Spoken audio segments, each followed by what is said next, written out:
Kita juga merasa bahwa kita ini adalah masyarakat yang terus-menerus memperhatikan bagaimana seorang pemimpin kita, Presiden ke-7, ya diperolok, difitnah, dicemarkan nama baiknya, tapi kita tetap bersabar untuk itu.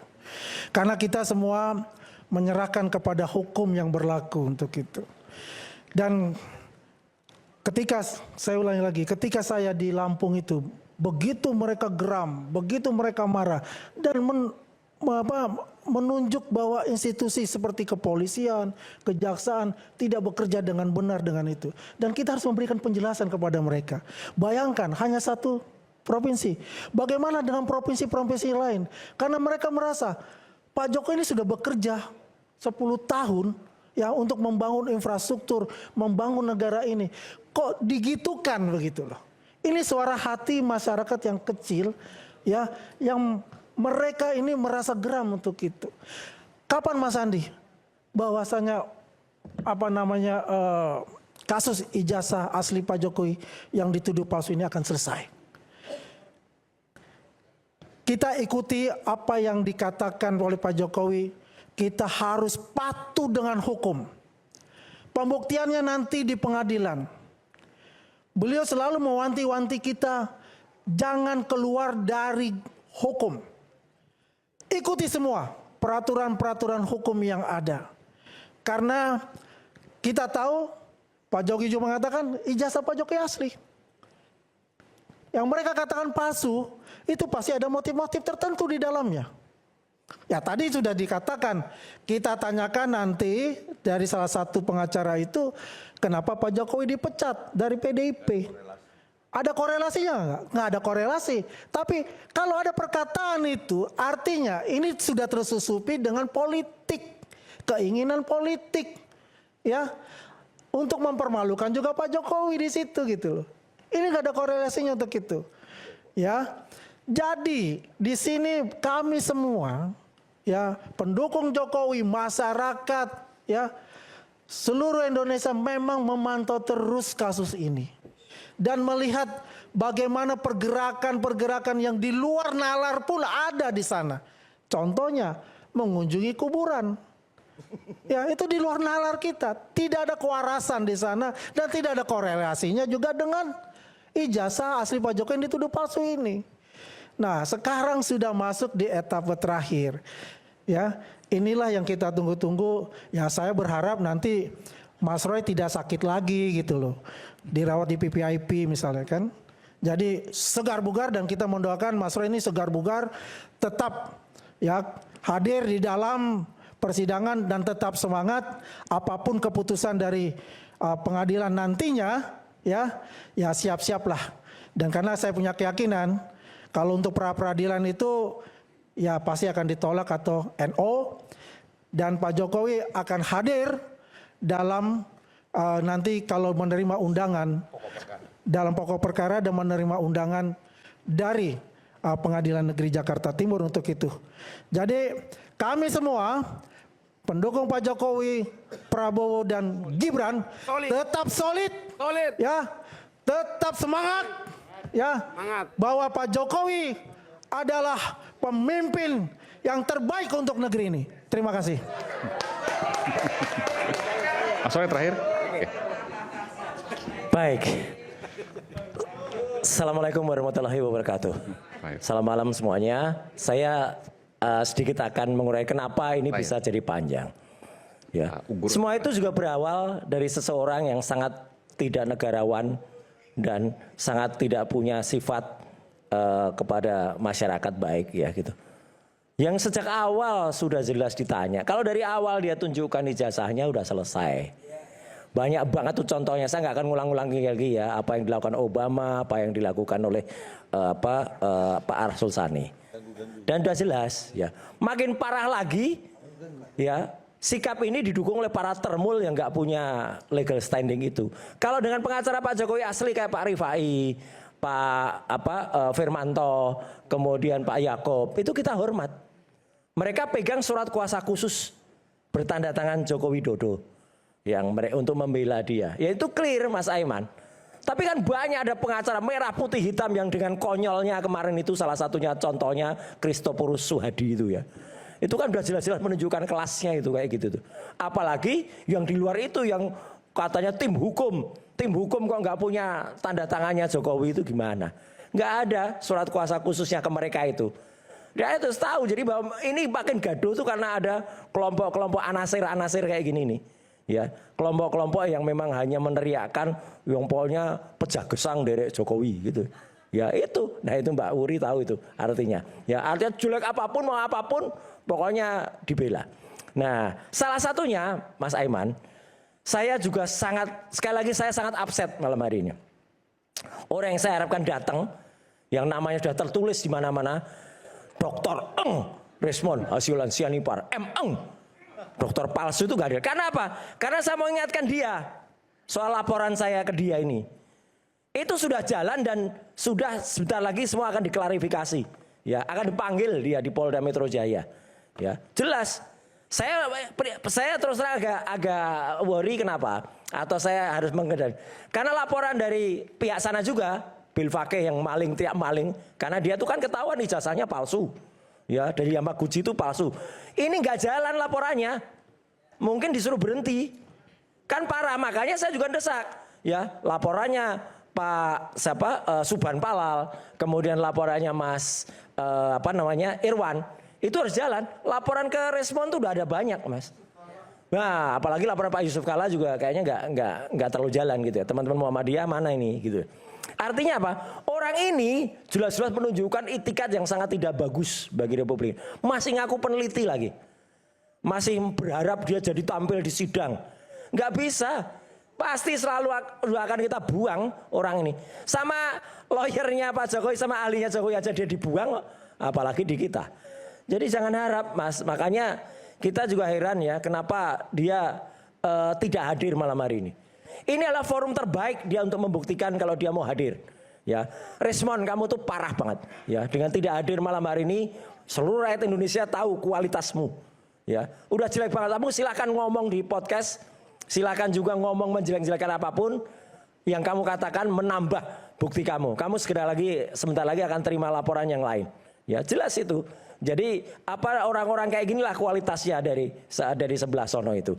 Dan sekali lagi kami tetap yakin, Mas Aiman, meskipun ini berat dan bahkan ada yang mengatakan 99,9% sidang Prapit ini akan kalah, nggak apa-apa. Menang kalah bagi kami bukan soal. Kami hanya ingin apa yang saya alami, penganiayaan seperti penculikan G30 SPK itu tidak terjadi pada orang lain. Gitu. Jadi kalau begitu kami sidang dan sidang ini orang akan bisa melihat dan itu akan menjadi koreksi yang sangat bagus bagi kepolisian Republik Indonesia, juga bagi aparat yang lain agar tidak memberlakukan semena-mena. Katanya pakai kuhab baru, ternyata pakai kuhab lama. Katanya semua sesuai dengan prosedur, ternyata putusan pengadilan negerinya sudah kadaluarsa atau sudah lewat, sudah tahun lalu yang dipakai dan lain sebagainya. Jadi Mas Aiman, sekali lagi saya hanya pesan ya bahwa saya dengan tegar tetap akan terus menegakkan kebenaran. Dan insya Allah apa yang kita lakukan itu tidak akan pernah berhenti dan tidak akan pernah diam sepanjang seperti itu tetap kalau ini. Bumi goncang gajah, langit kelap-kelap. Langit kelap-kelip, teletabis lagi. Gak usah ngomong. Jangan main teletabis. Udah gitu aja. Udah, ijazahnya mana? Ijazahnya mana? Ini orang ini suruh diam. Ijazahnya mana? Ya. Ijazahnya tunjukin dong. Tunjukin ijazahnya. Jangan main itu aja. Katanya mau ijazah asli. Mana ijazahnya? Kualitas mulut. Mana ijazah aslinya? Mana? Ya. Mana ijazahnya? Petro. Ijazahnya nggak ada. Petro ini. Ijazahnya dikatakan. Sekarang kalah dengan 9% dengan ijazahnya. Ada Sengkuni. Tunjukin ijazahnya. Sengkuni. Mana? Hasiulan Sianipar ini ya. Mana? Ijazahnya tunjukin. Inilah orang-orang yang gak punya otak, bisanya cuman ngomong aja. Ya. Jadi bumi goncang-ganjing. Petro nanti akan terbukti ijazahnya Petro palsu ijazahnya. Sekian. Saya minta Pak Ugro aja.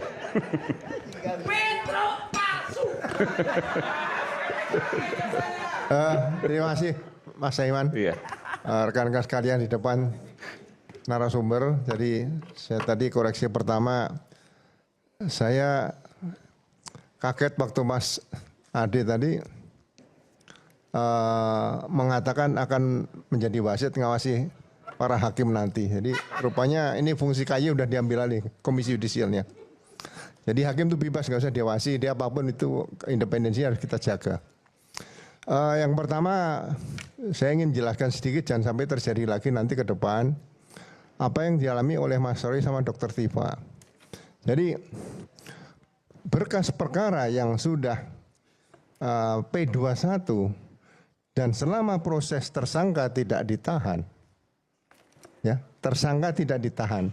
Apabila akan pelimpahan tahap kedua, ya kan? Kalau penyidik tidak ada kekhawatiran melarikan diri dan menyatakan kooperatif, tidak perlu ditangkap dan ditahan. Itu peraturan Kapolri nomor 6 tahun 2019 ayat 2. Kalau mau dibuka nanti saya kirim WA-nya, bisa saya screenshot nanti saya kirim. Ya, jadi sebetulnya Kapolri tahun 2019 sudah menerbitkan peraturan Kapolri seperti itu. Nah, peraturan Kapolri ini pasti hal-hal yang sudah terjadi sebelum peraturan Kapolri ini diterbitkan seperti itu. Nah, kalau memang akan dilanjutkan penahanan, biasanya dari mulai penyidikan tadi sudah ditahan. Tapi ini waktu penahanan kan terbatas polisi, ya kan? Jadi jangan sampai lebih. Kalau misalnya proses berkas perkara yang cukup berat, kecuali memang itu pembunuhan dan sebagainya berat, itu masih minta perpanjangan dari pengadilan. Jadi waktu penahanan diukur, ya, tidak sampai dikatakan kayak Mas Roy. Saya lihat surat perintah penahanan cantumkan P21. P21 hari Senin wajib lapor, hari Jumat ditangkap. Lah kan Senin wajib lapor lagi. P21-nya tanggal 30 April 2026. Perpanjangan apa durasi waktunya dari 30 April sampai tanggal 19 Juni ini sebetulnya melebihi pedoman Kejaksaan Republik Indonesia yang tanda tangan pada tanggal 2 Januari 2026 di situ sebutkan 14 hari. Nah, hal-hal ini kalau diajukan ke pra-peradilan sebelum pelimpahan ke pengadilan, ini menurut saya untuk supaya penyempurnaan ke depan tidak terjadi pada orang-orang lain seperti itu. Jadi betul dikatakan polisi punya wewenang untuk menahan, jaksa juga punya wewenang menahan.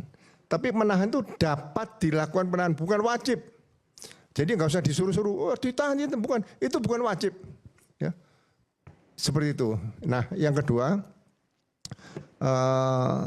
berkas perkara ini. Ini kan pencemaran nama baik dan fitnah. Nah, kita jangan kaitkan ke IT dulu. Saya membayangkan kenapa dari pihak pelapor itu saksi alat bukti lebih banyak. Ya, berkas perkara pencemaran nama baik itu yang perlu dibuktikan. Saya misalnya dicemarkan nama baik saya misalnya oleh si A. Nah, saya cuma tunjukkan, Pak Polisi, saya dituju ijazah saya palsu, ini ijazah saya asli, udah saya pegang aja. Tolong orang yang saya laporkan, tolong pencemaran nama baik dituduhkan pada orang yang menuduh saya seperti itu, mencemarkan nama baik saya. Lah, yang diperiksa yang mencemarkan nama baik tadi, apa yang dilakukan perbuatannya di situ. Misalnya penelitian, bagaimana penelitiannya? Yang dibebani membuktikan di situ adalah yang terlapor. Bayangkan saja kalau kasus 411 KUHP baru, perzinahan, ya kan?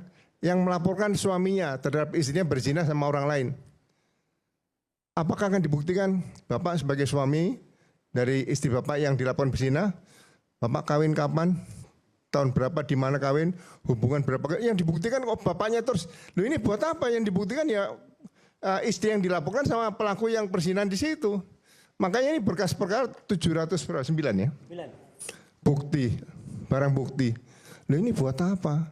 Harusnya berkas perkara itu cukup, mungkin separuh buku telepon udah cukup itu. Karena ini pencemaran nama baik dan fitnah seperti itu. Jadi mudah-mudahan ini tidak terjadi kembali ya, berkas perkara yang saya dengar dari Mas Gofur ya, tingginya sampai 1,5 meter atau 1 meter 20 cm, ya kan? Berkas perkara? berkas perkara. Perkaranya 1 meter lebih Pak tingginya Pak. Oh, Ya. 1,5 meter. 1 meter lebih, 1 meter lebih. Hah? 1 meter lebih lah. 1 meter lebih, oh, Iya. luar biasa. Karena masuk akademi kepolisian, ya, masuk akpol itu hanya 1 meter 65 cm. Nah ini berkas perkara yang sama dengan syarat masuk akpol tadi di situ ya. Jadi maksud saya mungkin ke depan pembuktian seperti itu perlu ya rekan-rekan penasihat hukum jangan memaksakan Pak, tolong ini disita semua. Ya jadi bagi saya ini koreksi juga bagi diri saya sebagai purnawirawan ini nanti cerita sama adik-adik saya. Tolong diwaspadai lagi, jangan sampai ini menjadi presiden yang buruk nanti ke depan. Ya, orang pelapor dibebani membuktikan sendiri sebanyak-banyaknya. Akhirnya itu tadi, ini nanti di sidang pengadilan bebannya cukup banyak dari pelapor tadi, seperti itu. Itu saja sih. Jadi sekali lagi mudah-mudahan ya kita ikuti sidangnya. Saya tidak berani koreksi lagi karena itu sudah masuk ranah pengadilan ya. Sekarang ada pra peradilan itu juga diatur di pasal 163 kalau salah ayat 163 yang perkara sidang ini bisa tidak akan sidang pokoknya dilakukan masih ada pra peradilan. Ya, di situ ada kalau nggak salah ayat 5 atau ayat kalau salah. Pasal 163 di situ ya tadi saya baca ya. Oke. Jadi kita ikuti saja ya, nggak usah dibanyak perdebatannya, yang penting ke depan sidang ini ya sudah terlanjur ya kita ikuti nanti apa yang dikatakan sama Mas Refli tadi juga bagus. Mau pakai peluru kendali atau pakai peluru revolver yang pendek saja dan sebagainya itu tergantung di sidang pengadilan nantinya. Terima kasih. Oke, baik. Terima kasih.